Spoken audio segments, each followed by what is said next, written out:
उत्तर प्रदेश में प्रचंड जीत के बाद कार्यवाहक मुख्यमंत्री योगी आदित्यनाथ ने पीएम मोदी समेत बीजेपी के आला नेताओं और केंद्रीय मंत्रियों से मुलाकात कर लखनऊ लौट गए हैं। माना यह जा रहा है कि इस बैठक में योगी के मंत्रिमंडल को लेकर विस्तार से चर्चा हुई, मगर अब तक ये साफ नहीं हुआ कि योगी का मंत्रिमंडल कैसा होगा और किसे मंत्रिमंडल में जगह मिलेगी।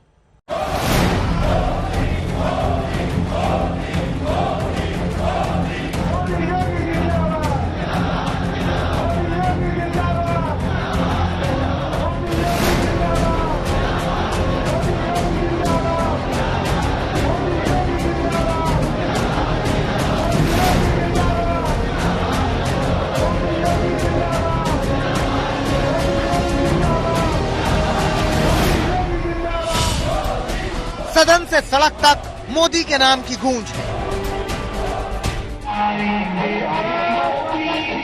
यूपी की गली गली में योगी के नाम की गूंज है। प्रचंड जीत के बाद कार्यवाहक मुख्यमंत्री योगी आदित्यनाथ दिल्ली में पीएम मोदी समेत बीजेपी के तमाम आला नेताओं से मेल मुलाकात कर चुके हैं। दिल्ली में दूसरे दिन भी मुलाकात का सिलसिला जारी रहा।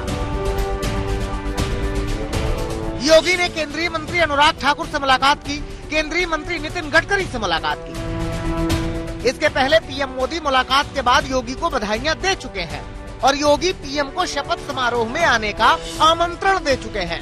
लेकिन इन मेल मुलाकातों का मकसद क्या है? जाहिर सी बात है कि यूपी में योगी सरकार के मंत्रिमंडल पर विस्तार से चर्चा। तो फिर सवाल ये है कि कैसा होगा योगी का मंत्रिमंडल? योगी सरकार पार्ट 2 में कौन कौन मंत्री बनेगा? डिप्टी सीएम किसे बनाया जाएगा? क्या इस बार भी 2 ही डिप्टी सीएम होंगे? ये मंथन का दौर है। मंथन और चर्चा इसलिए कि कैसी होगी योगी आदित्यनाथ की नई कैबिनेट। क्या 3 डिप्टी सीएम होंगे? क्या नए मंत्री इसमें लाए जाएंगे? चर्चा ये साफ है कि इस बार दलितों को बड़ा प्रतिनिधित्व मिलेगा, ये भी तय है। साथ साथ डिप्टी सीएम भी होंगे और पश्चिम का एक बड़ा चेहरा इसमें शामिल होगा। जाट, जाटव और साथ साथ पिछड़ी जाति के बड़े चेहरे को आगे रखने की एक पूरी कोशिश होगी। हालांकि अभी साफ साफ नहीं कहा जा सकता कि योगी सरकार में कौन मंत्री पद पाएगा, मगर इतना जरूर है कि अकेले डिप्टी सीएम ही नहीं बल्कि मंत्रियों को चुनने के लिए भी जातीय समीकरण को ध्यान में जरूर रखा जाएगा। जानकारी के मुताबिक मंत्रिमंडल में महिला, दलित, ओबीसी पर जोर हो सकता है। साफ सुथरी छवि को भी ध्यान में रखा जाएगा। क्षेत्र के हिसाब से भी मंत्री पद दिया जा सकता है। माना जा रहा है कि होली के बाद बड़े स्तर पर योगी सरकार का शपथ समारोह आयोजित किया जाएगा।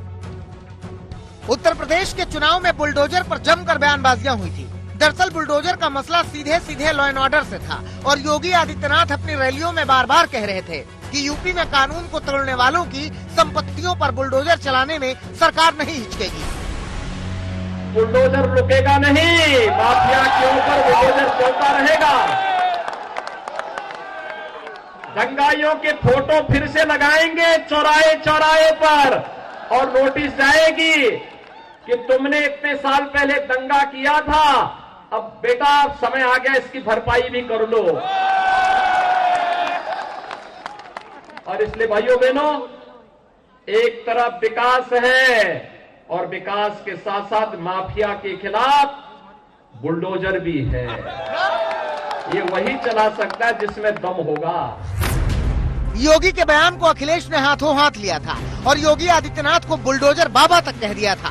अखिलेश योगी आदित्यनाथ को बुलडोजर बाबा कहकर व्यंग भी कसते रहे। हमारे बाबा मुख्यमंत्री जी का सबसे प्रिय काम क्या है?